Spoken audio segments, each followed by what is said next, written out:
Les vins wallons ont de plus en plus de succès. Je vous emmène chez les Van der Steen, au château Bonbaron, entre Lustin et Sorine.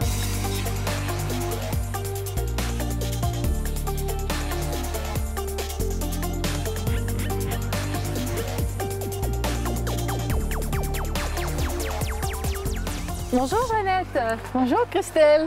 Alors, qu'est-ce que vous êtes en train de faire là? Alors, bientôt on va commencer la vendange de chardonnay ici. Et on se va pour enlever les filets, pour libérer, parce que nous sommes ici dans un endroit forestier. Alors, il y a des oiseaux qui attaquent la vigne. Il faut protéger les raisins. C'est une belle année finalement? Oui, c'est une très belle année. Nous avons un été incroyable. Les raisins bien mûrir. Alors, je suis très heureux avec la récolte de cette année-ci. Alors, on va peut-être reprendre un petit peu. Comment ça se fait? Parce que vous avez un petit accent quand même. Hein, donc... Je suis d'origine Pays-Bas. Oui. Et nous avons toujours l'idée avec mon mari et moi pour acheter un petit domaine en France. Oui. Mais avec la langue, avec les enfants, avec notre entreprise, c'était impossible. Alors nous avons mis notre rêve dans l'armoire. Et puis nous avons acheté notre maison ici à Lustin, mais pas vraiment pour planter la vigne, c'est juste pour notre repos le week-end, etc.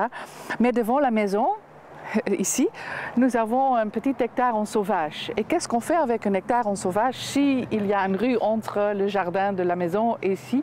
Et nous avons décidé pour planter quelques pieds de vigne avec l'idée éventuellement pour faire une chambre d'hôte au futur. C'est ça.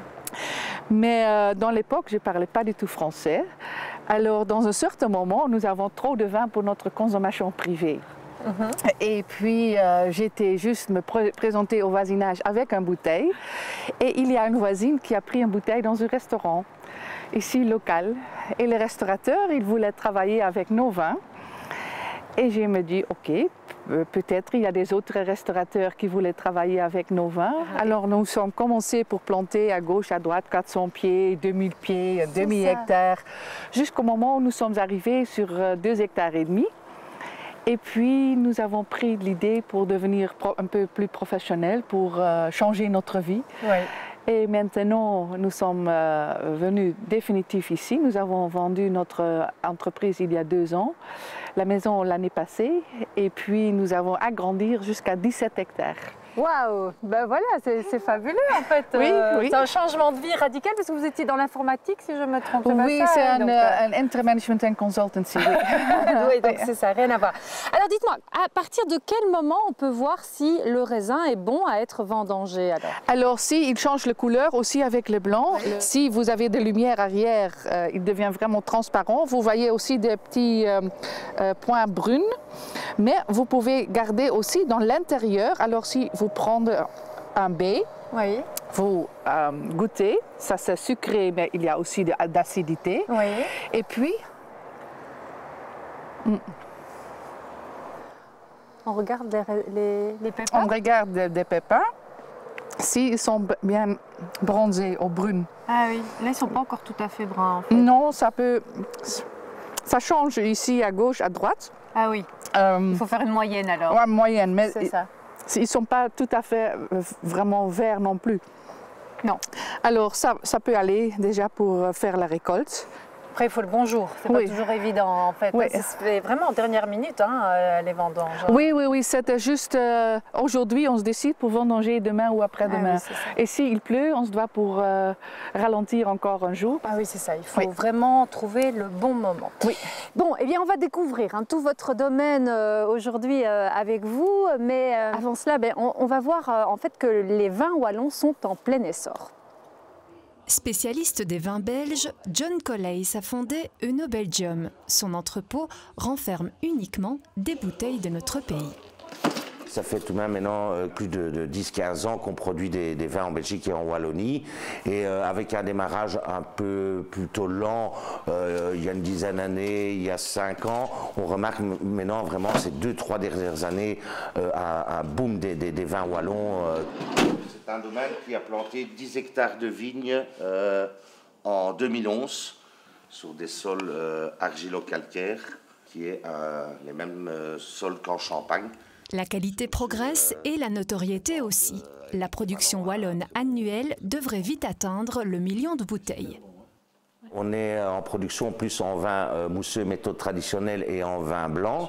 Donc 50% en méthode traditionnelle, 35% en blanc, que 10% en vin rouge, dû au climat. Donc faire du vin, bon, je ne dis pas que c'est à la portée de tous, mais on a clairement le terroir et le climat pour faire des vins qui rivalisent avec les grandes cuvées autre part dans le monde. La viticulture fut d'ailleurs longtemps une activité florissante en Belgique, avant la disparition des vignobles fin du 19e. Les premières vignes ont été replantées à Huy début des années 60.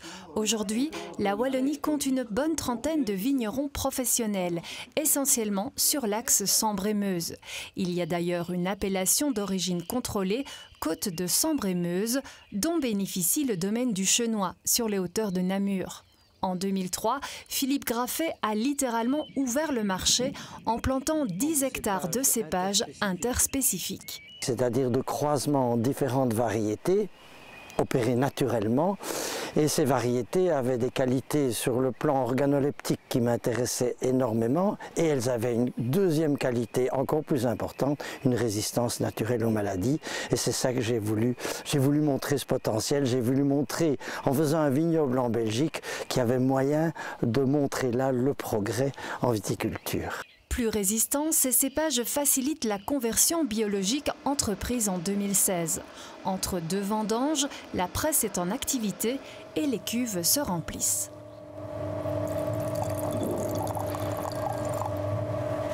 Bon là, c'est du jus de raisin donc on a cueilli lundi dernier, pas ce lundi-ci, lundi de la semaine dernière, le Solaris, hein, qui a démarré en fermentation.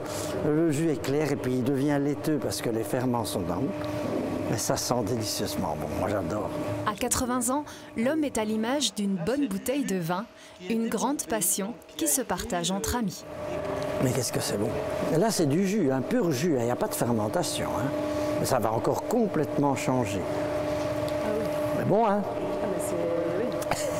oui.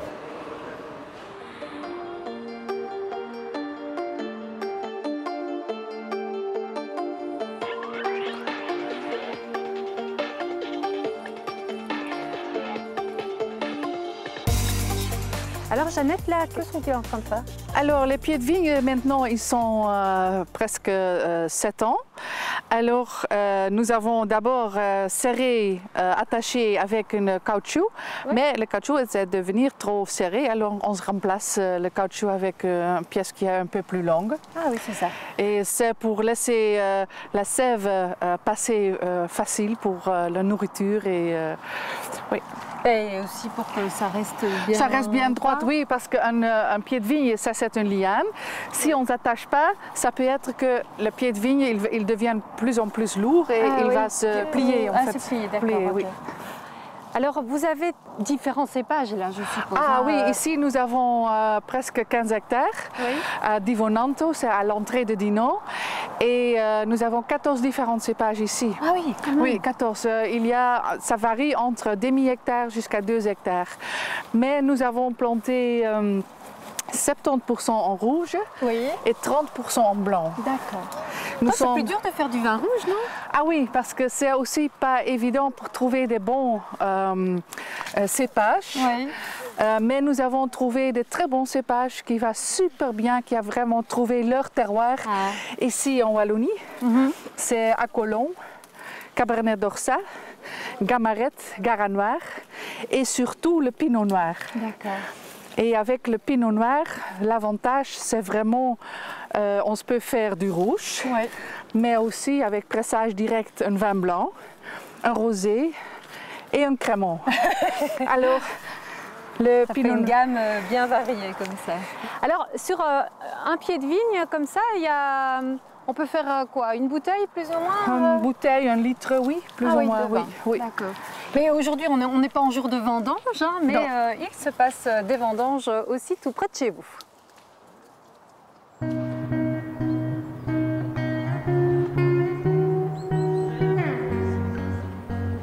À Tourny, petit village de la Provence belge, le poirier du Loup existe depuis l'époque gallo-romaine. Un vignoble aujourd'hui exploité par la société Écoculture. Administrateurs et bénévoles participent chaque année aux vendanges. Je suis originaire de la Morteau, mais ça fait 40 ans que je suis mariée, que j'habite en France. Et j'adore ça, je viens. Voilà, j'aime ça. C'est bien, on est vraiment bien, on est entre copains, on travaille, hein, vous voyez bien. Hein. Puis on fait du vin, on essaye qu'il soit vraiment bon, voilà. Moisissure. Allez, on avance. Qu'est-ce qui vous motive tout simplement à revenir ici faire la cueillette, je dirais, de tous ces raisins? L'ambiance, la convivialité et puis la découverte de comment on fabrique un produit, quelles sont les étapes. Et donc d'arriver à fabriquer du vin, enfin fabriquer c'est un grand mot, mais d'arriver à avoir la fabrication d'un vin bio qui est délicieux, soit dit en passant, et d'autres produits. Pour ne pas mourir idiot, il faut un peu savoir ce qu'on fait et comment on le fait, n'est-ce pas?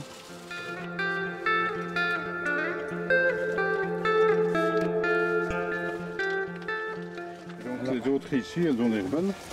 Hein? Alors, voilà, je prends celle-ci. Oui, il faut essayer de ne pas en oublier. Voilà. Tirer un peu les feuilles. Vas-y. Et voilà. Voilà.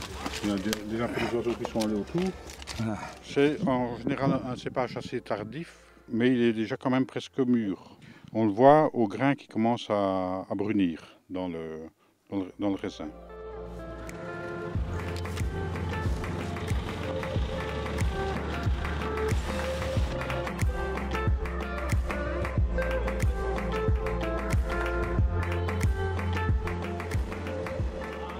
Avant qu'on ne fasse tourner justement, dites-nous un petit peu ce qui va se passer maintenant une fois qu'on a bien tassé tout ça. Donc on a rempli le pressoir, c'est un pressoir de 1 tonne. On a rempli le pressoir avec le raisin. On va avoir le mou, les boudins vont se rapprocher les uns des autres jusqu'à pression du mou, quoi. D'accord? Et on va la faire 3 fois jusqu'à temps qu'on ait la quantité voulue de jus. La machine, tout ça tourne pour l'instant. Et après, qu'est-ce qui va se passer concrètement? C'est la cuve à décantation. C'est-à-dire que le mou de raisin, il va être refroidi en dessous de 10 degrés. Et les impuretés vont se décanter au fond de la cuve. Restera à laisser le temps au temps, à la fermentation et au repos. Certains vins pourront être dégustés quelques mois après leur mise en bouteille, à l'instar du crément bio, et d'autres dans quelques années seulement.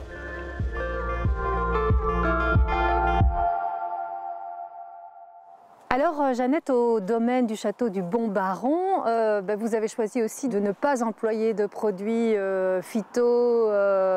Mais comment vous faites? Parce que c'est pas évident. Non, on n'utilise pas d'herbicide.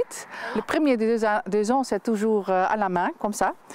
Et après, avec une machine, on n'utilise pas l'insecticide. Nous avons sémé 24 différentes plantes et fleurs et herbes pour créer une biodiversité, en fait.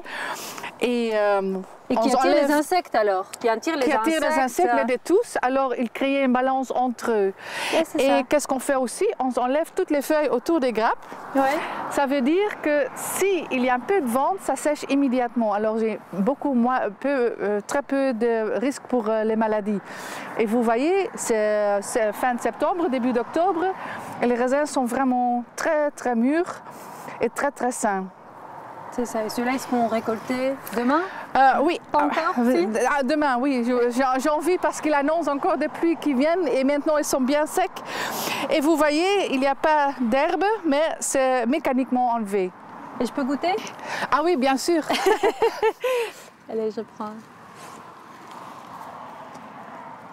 C'est sucré en fait. C'est bon. Sucré. Et vous voyez, voilà. Les pépins sont vraiment bruns ici. C'est le moment. C'est super.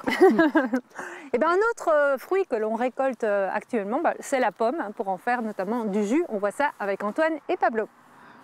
Bonjour tout le monde, ce mois-ci on se trouve en Gaume pour vous parler de la fabrication du jus de pomme. On se trouve dans un des vergers de Gaume de l'entreprise Munot. On va tout de suite rejoindre Didier, je pense qu'il est en pleine production. Je ne trouve pas Pablo, par contre je ne sais pas où il est. Je suis dans les pommes. Et c'est lui, regarde. Alors nous voilà dans les pommes avec Didier, bonjour. Bonjour Antoine. Il connaît mon nom, Pablo. On m'a dit que vous étiez en train de presser, c'est pour ça qu'on est venu. C'est bien le cas? Oui, on est en pleine saison, donc on a attaqué le pressage. Vous n'êtes pas tout seul, je crois? Ah c'est en famille. Hein. J'ai mon frère, mon beau-père, mon père. On est tous occupés à la tâche. On presse les pommes de nos clients, mais on presse également nos propres pommes parce que nous disposons d'un verger de 5 hectares. Voilà, alors ici en fait la spécificité c'est que nous travaillons de la pomme ancienne variété haute tige et justement qui nous apporte une qualité de jus intéressante et qui est vraiment typique. Un jus d'ancienne variété, c'est vraiment un jus très intéressant. If you try to be an icon, then the icon becomes you. If you try to be a model, it'll catwalk over you. If you try to walk in straight shoes, then these shoes will bend you too. Pablo, je pense que ta caméra a un petit problème. Kidnap you, you know it's true. The guy you know, that's just you.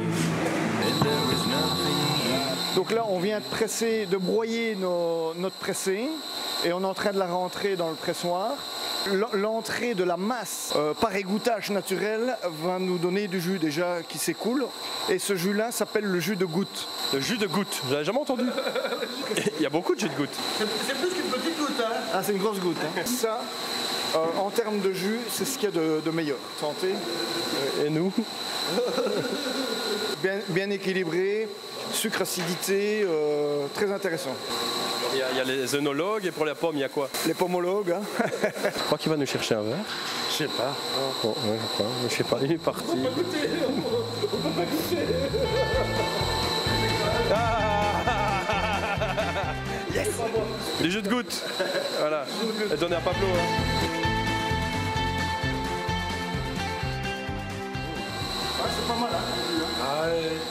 Ça y est, maintenant ça presse là. Alors c'est terminé, on attend que ça bip. Ça va biper. Ça sonne, c'est l'heure. Voilà, les pommes sont pressées. On la presse à 2 bars maximum grâce à un pressoir qui technologiquement est intéressant parce qu'il a des drains, etc. Donc qui nous oblige pas à pousser fort. Vous en faites quoi de cette pulpe? Alors la pulpe, c'est un excellent aliment pour animaux. Ah, elle arrive là déjà? Oui, elle est là. Tout ça est bien organisé. Hein. Ah, on peut goûter? Vous pouvez manger. Hein. On dirait un peu des céréales comme ça du matin. Le goût de la pomme. C'est bon. Ah oui, c'est sec. C'est un peu comme des cornflakes. Un peu ça. C'est ce que je viens de dire, Pablo. C'est sec.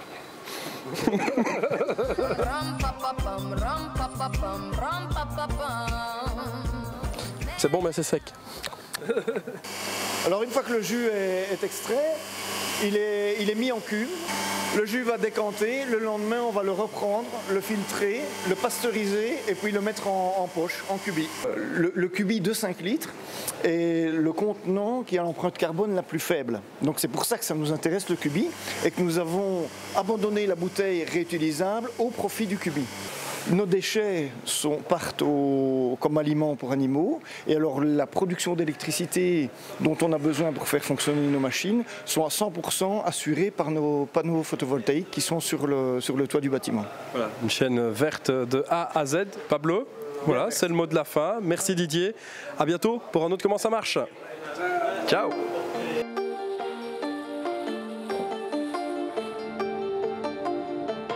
Alors, vous voyez, on se fait le pigeage ici. Nous avons récolté le pinot noir et nous avons mis dans une cuve pour faire le fermentation. La fermentation, c'est une transformation en alcool et CO2. Mais vous voyez que c'est le pot qui monte. Oui. Et la plupart des arômes, les couleurs et les goûts viennent par le pot.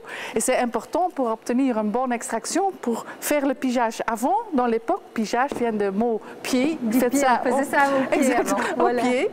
Et maintenant, on se fait ça comme ça, c'est le pigeage. C'est pour des muscles. Moi non. Il faut rien de femme. Mais on se va pour faire ça plusieurs fois par jour. C'est vrai. Pendant la grosse fermentation, parce que ça monte très très lente. Et puis il est en train de fermentation et imagine que le CO2 qui forme le chapeau, alors c'est nécessaire et sinon ça déborde. Oui, ça déborde. Ça. Oui. Parce que ça se fait aussi dans les cuves, mais alors là de manière plus pneumatique ou quoi. Enfin, oui, oui. Ah oui, c'est ça. Oui, on se doit poursuivre quand même, on se doit pour garder quand même comment ça fonctionne. Et dans les grosses cuves, on se fait et le pigeage, mais aussi un remontage. Un remontage, ça veut dire on se prend des jus par le fond des cuves et on se remonte pour mouiller le chapeau. Alors là, il a combien de temps ce raisin-là en fait, il a été récolté il y a 1 semaine, 5 jours. Oui, 1 semaine plus ou moins. Et ça va durer plus ou moins 20 jours, la fermentation. C'est ça. Et ça. Oui, oui, on sent. Ça sent vraiment. Oui, ça il sent y a bon, en fait, des fruits rouges, des framboises, un peu des arômes, des fraises crasées, les fraises du bois crasées. Et vous voyez les couleurs des peaux, ils sont vraiment intensifs rouges. Oui, c'est une belle qualité. Ça. Oui. Oui. Bien, toutes ces odeurs d'arômes, ça me donne envie d'aller en cuisine. On va retrouver Ludovic qui nous propose une cuisson originale du poulet.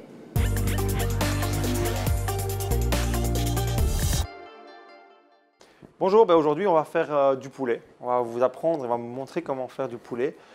Très proche de la basse température, c'est très connu dans les restaurants. Moi je vais vous montrer comment on fait ça à la maison. Alors on a choisi le coq des prés. Le coq des prés est en fait une volaille qui est élevée du côté de... Enfin c'est une coopérative en fait, du côté de Hanu. Dans toute la Wallonie, il y a des poulets qui sont élevés avec un cahier des charges très précis. Notamment, ils sont en bio. On met simplement donc les 4 poitrines sur une planche. On assaisonne un petit peu de poivre, un peu de sel directement. Et ce qu'on va faire, c'est qu'on va la mettre dans un plat avec un fond de beurre simplement, un peu comme à la maison tout simplement. Le beurre va juste permettre d'éviter que la viande ne colle trop dans le fond. On les installe comme ceci.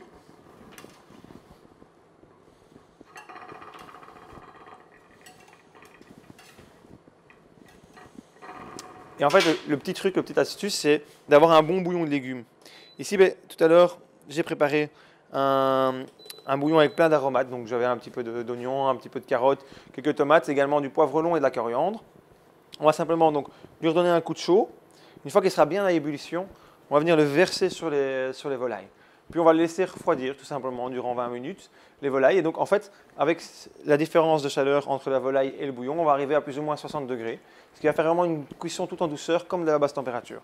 Une fois qu'on aura fait ceci, on pourra reprendre les volailles et les regriller ou les manger en les passant au four ou n'importe. Donc voilà, c'est une technique pour pouvoir cuisiner comme un grand chef à la maison sans trop de matériel. Bien couvrir, c'est très important. Et voilà. Et donc, on est parti pour une 15 à 20 minutes de refroidissement et de cuisson simultanée. Et voilà, comme je vous disais, donc ici je les ai juste égouttés et simplement poêlés pour avoir vraiment la peau très croquante. Donc comme je vous l'ai expliqué, la chair va être très tendre, très moelleuse et la peau très craquante. Vous pouvez l'accompagner avec n'importe quoi, de la compote et pourquoi pas quelques frites pour un classique belge. Voilà, merci à vous et à bientôt. Au revoir. Alors ça, Jeannette, c'est la cuvée Trésor ? Oui, c'est le Pinot Noir Trésor 2013. Il a récemment gagné une médaille d'or pendant le concours national Le meilleur vin belge. Et je suis très fière de celui-ci. Certainement. Oui. C'est comme ces médailles, c'est important en fait. Ah oui, important pour moi non, parce que le vin il ne change pas, mais pour convaincre le public c'est important. Oui, ça. Oui. Bon, on va le goûter alors. Je trouve peut-être c'est mieux pour goûter un nouveau vin de Pinot Noir aussi, mais en 2016, si vous voulez. On va être des privilégiés alors finalement. Hop. Si vous j'aime un verre, je vais prendre le deuxième. Alors, j'ai mis ça dessus et j'ouvre juste maintenant parce que je prends vraiment le vin dans le milieu. Ouais. Et hop, je ferme. Alors, si me donne votre verre un peu plus proche, oui, et hop, voilà. Magnifique. Voilà, donc ça, c'est le Bon Baron Trésor Pinot Noir 2016. Santé. Santé. On va quand même goûter.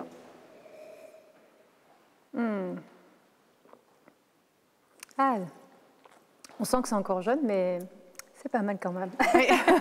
Oui, il est encore jeune, c'est pour ça qu'il n'est pas encore embouteillé. Oui. Alors, il était mis en fût fin de 2016. Et il doit pour rester, maintenant nous sommes presque fin de 2017, il doit pour rester encore minimum un demi-an ou un an en fût. Ah oui, donc, bien. Ben, merci beaucoup en tout cas pour votre accueil et la découverte du domaine Bon-Baron. Avec plaisir. Merci beaucoup. Et quant à nous, ben, on se retrouve très prochainement pour parler des fermes sociales. À très bientôt. Voilà.